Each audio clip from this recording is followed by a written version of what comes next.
Makanya setiap detik hidup kita itu pelajaran demi pelajaran. Tidak ada yang tidak pelajaran.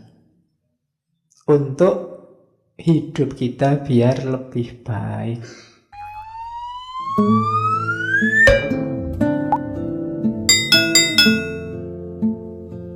Ada penyakit-penyakit budi dari Muhyiddin Syekhul Akbar Ibnu Arabi. Ini yang saya sebut, kalian mungkin sudah tahu. Ini pengingat saja, jangan-jangan dalam dirimu masih ada ini.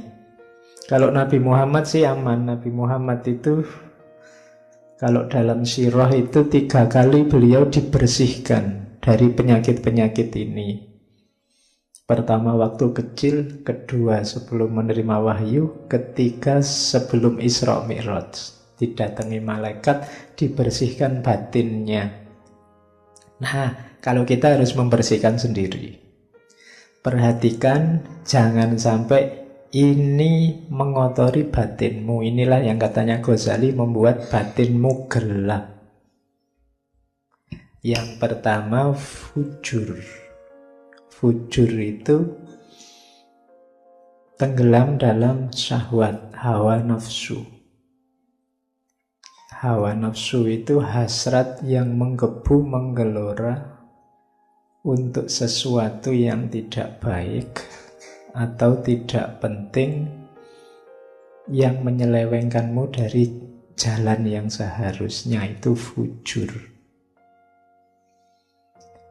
Hati-hati kalau tiba-tiba kamu dilanda ambisi yang sangat kuat terhadap sesuatu. Coba dicek itu on the right track atau tidak. Kalau tidak, kemungkinan fujur.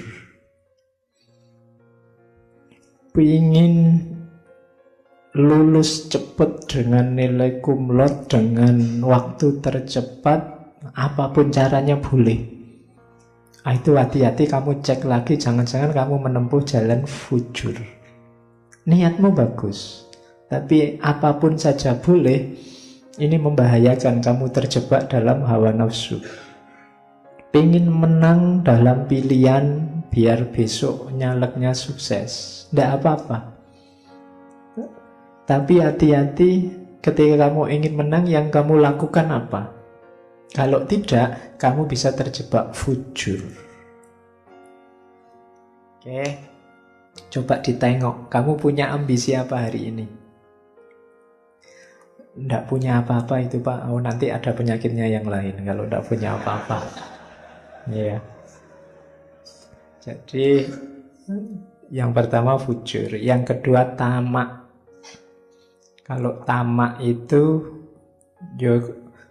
perkembangan dari fujur tadi, menginginkan sesuatu yang tidak seharusnya diinginkan. Kalau tadi kan mending, ada yang diinginkan masuk akal tapi jalanmu salah. Kalau ini yang tidak seharusnya diinginkan, syarah, tamak. Yang ketiga, ini mungkin beberapa di antara kita sering terjebak di sini, tabazzul, katanya Ibnu Arabi, yang dikutip oleh Hamka. Tabazzul itu tidak punya harga diri. Cirinya biasanya suka berteman dengan orang yang moralnya rendah, sehingga dia sendiri ikut rendah. Itu tabazzul. Yo kamu, kalau tadi kan nengok ke dalam, kalau ini coba kamu nengok keluar. Siapa saja yang ada di sekelilingmu? Karakter orang seperti apa di kiri kananmu? Yang di dalam ada fujur, ada syarah. Yang di luar jangan-jangan ada tabazzul tadi.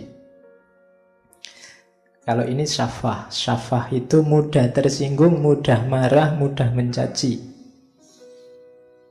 Hari ini syafah ini kelihatan mungkin tidak dari mulutmu, tapi dari postingan-postinganmu, update statusmu.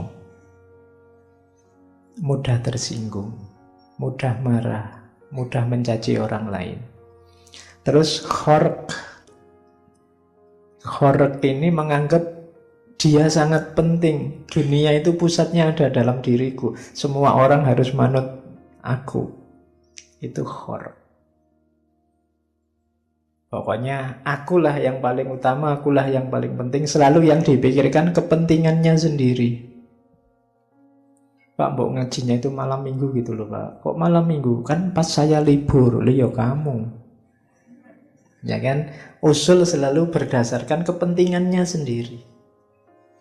Di antara pelajaran dari Isra Mi'raj tadi itu kan, kalau katanya Muhammad Iqbal, ada namanya kesadaran profetik. Nabi tidak mikir kepentingannya sendiri. Kalau Nabi berpikir kepentingannya sendiri, sudah selesai dengan bertemu Allah di Sidratul Muntaha. Itu kenikmatan paling puncak. Tidak ada lagi yang lebih nikmat dari itu. Kan nikmat bertemu Allah besok yang dinanti oleh seluruh penghuni surga, karena itu kenikmatan paling puncak. Tapi Nabi tidak berpikir dirinya. Nabi masih berpikir tentang umatnya. Nah, itu berarti tidak ada khorek. Tidak hanya mikir dirinya, Nabi juga mikir umatnya. Makanya waktu dipuji oleh Allah itu kan, waktu kita akhir-akhir kan, at-tahiyatul mubarakatus sholawatut thayyibatu lillah. Terus Allah menjawab, assalamu alayka ayyuhan nabiyyu wa rahmatullahi wa barakatuh. Tapi Allah menjawab assalamu alayka ayyuhan nabiyyu wa rahmatullahi wa barakatuh. Terus Rasulullah tidak egois, malah Rasulullah membawa umatnya assalamu alayna wa ala ibadillahis sholihin. Ini percakapan antara Allah dan Rasulullah. Itu berarti apa? Nabi tidak egois. Tidak mentang-mentang aku sukses sudah ketemu Allah, apalagi yang aku cari, buat apa capek-capek balik. Wong Nabi ini sedang berat-beratnya hidup setelah ditinggal Khadijah, ditinggal Abu Thalib. Dakwah sendiri dilempari batu. Ujiannya luar biasa, bahkan ada riwayat yang mengatakan ujian paling ringan saat itu yang dihadapi oleh Rasulullah adalah satu ketika beliau keluar dari rumah, dicegat oleh orang Quraisy, terus kepalanya ditaburi pasir. Itu dianggap ujian paling ringan. Saya tidak tahu kalau kalian keluar rumah dicegat orang, kepalamu ditaburi pasir, itu mungkin celuritnya keluar. Tapi kalau Rasulullah tidak. Bahkan waktu dilempari batu di Taif itu, malaikatnya aja sampai tidak kuat. Katanya malaikat, Rasulullah, kalau kamu mau, bumi Taif saat ini juga aku balik. Jadi hancur semua Taif, orangnya masuk liang lahat semua. Tapi jawabannya Rasulullah, ya janganlah. Katanya Rasulullah, mereka itu begitu karena tidak tahu. Makanya Nabi malah mendoakan, Allahumma hdi qaumi fa innahum la ya'lamun. Ya Allah, beri hidayah kaumku, mereka itu tidak tahu. Jangan disiksa, orang tidak tahu kok. Nah, itu Rasulullah mikir umatnya, tidak khork. Karena hari ini banyak orang yang difikirkan dirinya sendiri, terus tidak qasawah, tidak benci dan dendam. Ini juga yang kita susah. Kita biasanya suka sekali memelihara kebencian. Kalau sudah benci sama orang, kapanpun dan dimanapun dibawa kemana-mana. Wong kita memelihara kucing aja ditinggal di rumah, tapi memelihara kebencian kemana-mana kita bawa. Mbok yuk ditinggal sekali-sekali. Tapi kebencian dan dendam ini kita bawa terus. Itu qasawah. Apa sih untungnya kamu membawa kemana-mana benci dan dendam itu? Tidak ada untungnya selain kamu sendiri yang berat. Wong yang kamu benci itu tidak tahu kamu serepot itu membawa-bawa dirinya kemana-mana. Jangan-jangan yang kamu benci sedang senang-senang. Kamu sumpek terus dalam hatimu. Jadi kamu sibuk sendiri, sumpek sendiri, KO-KO sendiri. Tidak, jangan qasawah. Terus khodar itu memungkiri janji, mengkhianati ampunan. Kalau khodar itu sudah dimaafkan, berkhianat lagi. Ini penyakit budi yang agak parah. Tadinya salah dimaafkan, tadinya keliru dimaklumi, balik lagi. Itu budi yang cacat. Janganlah ya, kalau sudah dimaafkan ya, kalau bisa jangan diulang. Terus khianat, kalau ini kita paham, menyalahi amanat. Membuka rahasia juga termasuk akhlak tercela. Hati-hati. Sekarang hari ini orang itu tidak hanya membuka rahasianya orang lain, tapi dengan sukacita membuka rahasianya sendiri. Kalau tidak percaya, mau tontonan postingannya teman-temanmu itu. Mau sekedar makan di angkringan aja diposting, cekrek gitu. Terus menu siang ini, kan kamu gitu selalu. Itu bongkar rahasianya dewe. Kadang-kadang mau kemana itu posting. Oke, jangan ya eman-eman. Hidup itu jadi menarik ketika ada misteri-misteri. Kalau terbuka 100% itu tidak enak. Kalian yang punya pasangan, perhatikan rumus ini. Loh iya, kalau kamu sedang masih ada misterinya, masih ngejar-ngejar, itu kan masih, wah ini tidak tahu aku, dia itu senang bener sama aku apa enggak. Itu kan kamu masih penasaran. Tapi begitu diterima, selesai, tidak menarik lagi, sudah selesai. Jadi biarkan dirimu ada misteri-misterinya dikit gitu loh. Jangan terlalu diobral. Jadi itu rumusnya. Jangan langsung diiyani kalau dikejar. Rodo dikasih PHP dikit-dikit tidak apa-apa. Biar penasaran ngejar-ngejar. Meskipun besok sudah jadi, usahakan masih ada yang dikejar-kejar, ada yang misteri.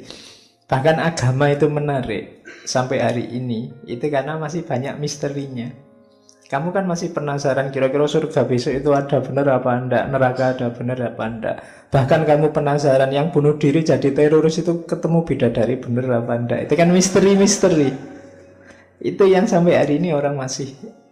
Kalau terbongkar semua misterinya itu bisa gawat. Besok orang, kalau surga cuma kayak gitu, tak bikin sendiri surga sekarang, bisa begitu. Tapi justru agama itu membuat kita terikat karena banyak misterinya. Oke, jadi jangan mudah membongkar rahasia dirimu sendiri atau rahasianya orang lain. Takabur ini pasti.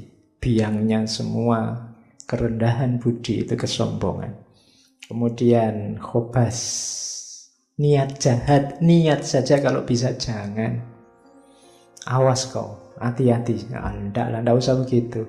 Itu sudah niat jahat. Lihat saja 3 tahun yang akan datang. Enggak usah pakai begitu. Nggak usah dilihat 3 tahun. Sekarang aja yang enak-enak, ayo bareng-bareng. Khobas namanya. Nggak usah niat jelek. Bahil juga jangan. Juben, pengecut, jangan. Pengecut itu nggak berani ngambil resiko. Hasad, ini kita sudah tahu. Jelek hatinya. Ingin orang lain susah. Kalau ada orang lain senang, dia sumpek. Itu hasad. Susah lihat orang lain senang, senang lihat orang lain susah. Itu berarti hasad. Hari ini tidak sadar kita sering hasad. Khususnya pada orang yang beda dengan kita. Termasuk yang beda pilihan dengan kita. Kalau kubu sana jelek, alhamdulillah. Ya kan? Kamu kan gitu setengahnya. No, bener toh? Nah, kamu mesti gitu. Itu namanya senang lihat yang lain jelek. Dan susah kalau lihat yang lain baik. Sebenarnya diam-diam di hatimu ada rasa hasud. Dan kita disuruh berdoa untuk berlindung dari orang-orang yang hasud ini. Di surat Al-Falaq. Ya kan? Wa min syarri hasidin idza hasad. Karena orang hasad ini merugikan dalam hidup kita. Yang selanjutnya jasa. Jasa ini kayak juben. Tidak berani susah, tidak berani menghadapi resiko. Yang tadi saya bilang males-malesan itu juga penyakitnya budi. Namanya sohirul himmah. Keinginanmu apa? Cita-citamu apa? Tidak tahu Pak, saya mengalir saja. Ini penyakit budi juga. Ya kamu harus tahu, hidup itu dalam kuasamu. Jangan mengalir saja. Arahkan ke yang baik-baik sesuai yang kamu tahu. Lakukan yang bagus-bagus sesuai keinginanmu. Jangan sohirul himmah. Harus punya target. Syukur-syukur lengkap. Jangka pendek saya ingin ini, jangka panjang saya ingin itu, jangka menengah saya ingin ini. Itu lebih bagus. Ada himmah. Untuk urusan agama Pak, saya ingin 5 tahun ke depan saya sudah bisa rajin sholat tahajud, hafal surat Yasin bisa. Nah, itu namanya target. Kalau untuk urusan studi saya ingin 2 tahun lagi lulus, karena kalau enggak mesti DO. Nah, terus untuk ya caranya begitu. Jangan sohirul himmah, ndak punya karep. Kelemahannya anak muda hari ini banyak yang ndak jelas. Cita-citanya apa, keinginannya apa. Dan yang terakhir, al-jaur. Kalau ini berlebihan, ya baik sih, cuma apa-apa itu ada kadarnya. Harus tahu takarannya. Jangan over. Semua yang over itu jelek. Termasuk kebaikan. Ada beberapa kebaikan yang kalau over ya jelek. Islam itu suka keseimbangan. Nabi Muhammad itu mengkritisi kalau ada sahabatnya yang sholat terus, ibadah terus, itu dimarahi sama Nabi. Yo sholat, yo istrimu diopeni, yo ya kerja. Jadi imbang antara dunia akhirat. Keseimbangan ini menunjukkan bahwa kita jangan berlebihan. Akhirat ya, dunia ya. Oke, jadi ini penyakit-penyakit budi menurut Ibnu Arabi yang dikutip oleh Hamka. Jadi cara paling gampang untuk belajar budi ya cari penyakitnya. Yang tidak ada ini berarti insya Allah masih tergolong baik. Kan gitu. Oke, terus. Nah, ini nasihat juga dari Hamka. Cara mengenali kekurangan diri. Kan sering saya suruh, mbok yo kita muhasabah. Ayo kita cek hidup kita. Tapi ini kan tidak gampang. Kamu mungkin minat, tapi susah Pak. Caranya gimana? Nah, Hamka ngasih beberapa tips dalam lembaga budi. Saya ini punya penyakit diri saya apa saja sih Pak? Mungkin kamu sendiri tidak tahu karena kamu terlibat terus dalam dirimu. Setiap kali saya ngomong tadi kejelekan-kejelekan budi, yang ada di pikiranmu selalu orang lain. Bukan dirimu. Karena susah memang mendeteksi kelemahan diri sendiri. Selalu orang lain. Selalu kamu ngomong, oh itu kubu sana banyak yang gitu Pak. Tadi saya ngomong hasut itu kan mesti dalam pikiranmu, iya Pak, yang kubu sana yang bukan pilihanku itu isinya hasut semua. Yang kubu sini juga begitu. Begitu dia ngomong, wah banyak sekali menyebarkan hoax. Oh iya Pak, kubu sana, selalu kubu sana. Tidak pernah kamu cermati dirimu sendiri karena memang kamu terlibat terus dengan dirimu. Kalau terlibat terus kan memang susah introspeksi. Maka Hamka ngasih beberapa tips.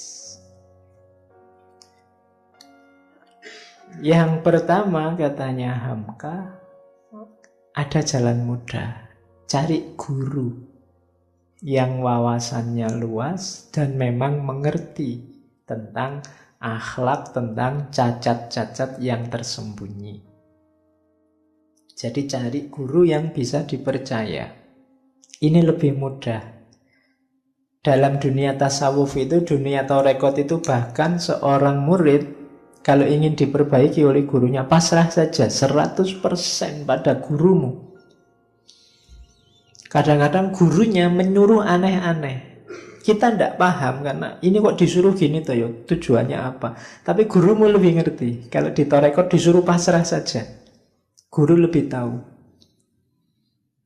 Perkembangan mentalmu, perkembangan rohanimu. Kadang-kadang saya beberapa kali mengalami datangnya pakai kendaraan sama guru tarekat ini. Sudah kamu pulangnya jalan kaki aja, padahal itu mungkin puluhan kilo. Itu kan kelihatan tidak masuk akal, apa sih gunanya ini. Tapi ada gunanya pasti. Mungkin untuk membunuh egomu, membunuh ketergantunganmu pada dunia, macam-macam. Gurumu yang mengerti. Guru rohani itu kayak dokter kalau dunia jasmani.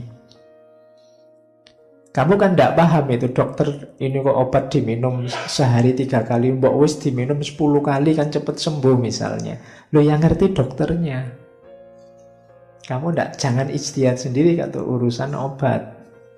Nanti kamu ngarang-ngarang sendiri misalnya.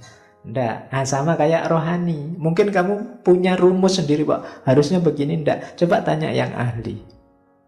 Jangan-jangan kamu ingin mengobati hasadmu, akhirnya malah jatuhnya jadi sombong. Jangan-jangan kamu ingin mengobati sohirul himmah tadi, akhirnya malah overconfident. Kan bisa begitu. Yang ngerti takarannya siapa? Guru.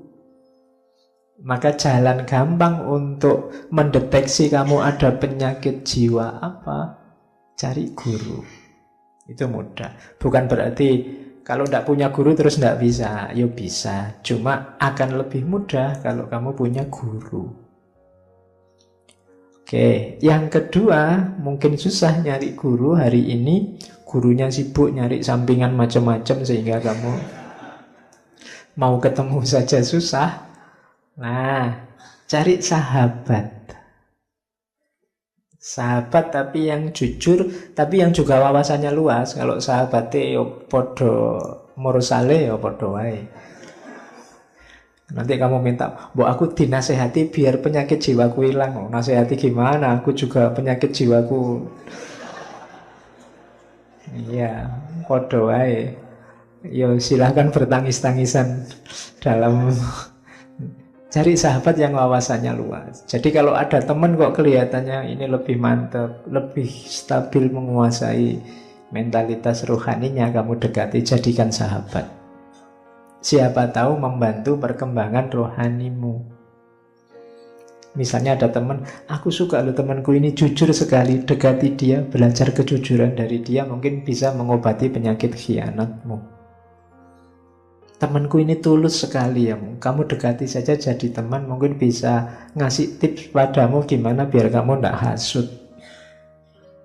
Caranya begitu. Cari sahabat, cari teman yang berpandangan luas sesuai kebutuhanmu. Yaitu kalau kalimatnya Hamka juga yang beragama, serius sama agamanya. Biasanya lebih mudah dipercaya. Sahabat tidak punya, guru tidak punya. Ada tips lagi. Dengarkan musuhmu. Ini agak unik. Musuh itu biasanya yang bisa cepat menemukan jelekmu di mana. Iya, musuh itu kan selalu nyari jelekmu ada di mana. Oh, berarti gampang. Kalau kamu ingin saya itu jeleknya di mana, kok enggak tahu, cari musuhmu. Aku itu salah apa padamu? Nah, dengarkan jawabannya. Ya. Oh, berarti salahku di situ. Nah, diperbaiki.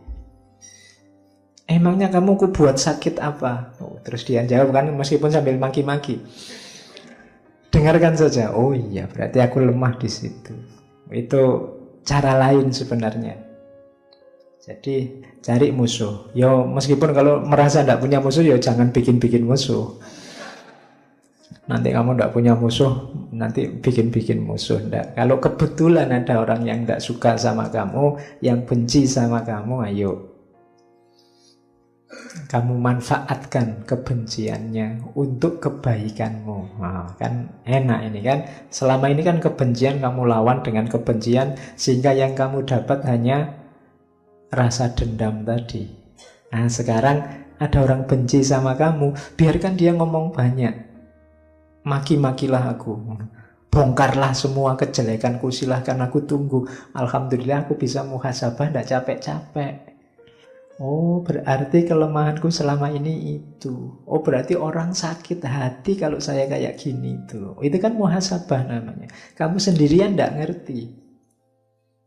Makanya kalau kamu punya akun medsos, ada orang maki-maki, ada orang benci, loh, alhamdulillah ada orang ngasih pelajaran gratis. Ah, berarti kelemahanku di situ. Ini belajar ini aku. Oke, jadi ambil faedah dari musuh. Terus yang keempat, ya berajal dari pengalaman orang lain. Kalau ini membaca realitas. Oh, seperti itu ya jeleknya hasut itu. Berarti aku jangan begitu. Oh, seperti itu ya rusaknya kalau orang saling membenci, itu berarti aku jangan begitu. Nah, itu Cara mengenali kekurangan diri. Jangan masuk ke lubang yang sama yang sudah dimasuki orang lain dan celaka. Kenapa kita bolak-balik mengulang kesalahan yang sama? Karena kita tidak belajar. Pak, yang dilarang kan kita melakukan kesalahan yang sama. Kalau kesalahan orang kan tidak, sama saja. Jadi kalau meskipun itu orang lain yang celaka, ya kamu jangan ngulang itu. Kan saya belum, Pak. Kan dia yang celaka, ya tidak begitu. Kan yang disebut rugi itu kan orang yang mengulang kesalahan yang sama. Ini kan saya baru kesalahan pertama, Pak. Ya tidak begitu. Kalau orang lain salah dan celaka dengan itu, masa kamu juga mau ikut celaka? Jadi belajar. Sangat banyak pelajaran sebenarnya kalau kita membuka mata, buka telinga. Hanya saja mungkin kita tidak peka atau tadi batin kita agak gelap sehingga tidak bisa membaca lebih jernih pengalaman-pengalamannya orang lain. Jadi ada 4 jalan kalau ingin meningkatkan kualitas hidup kita, mengenali kekurangan kita. Bisa cari guru, bisa cari sahabat, bisa memperhatikan musuh kita, atau yang terakhir, perhatikan pengalaman orang lain. Makanya setiap detik hidup kita itu pelajaran demi pelajaran. Tidak ada yang tidak pelajaran. Untuk hidup kita biar lebih baik.